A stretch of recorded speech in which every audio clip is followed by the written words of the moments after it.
Kashinagar police पक्षरु जुआ अड्डा उपरि चढ़ाऊ। विश्वस्त सूत्ररु सूचना पाई गजपति जिला काशीनगर पुलिस हाड़भांगी निकटस्थ कंडूर जंगल रे चलीथिबा एक जुआ अड्डा उपरि चढ़ाऊ करिबारे सफल होईछि। ए चढ़ाऊ बेले 6 जन जुआड़ी को पुलिस गिरफ करिबारे सफल होईछि।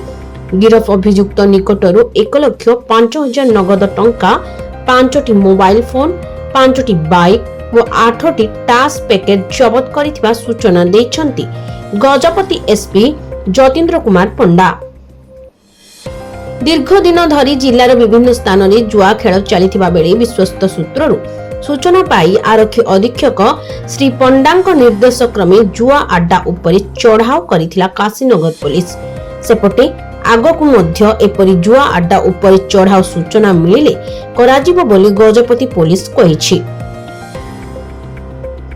ब्यूरो रिपोर्ट लक्ष्य मीडिया।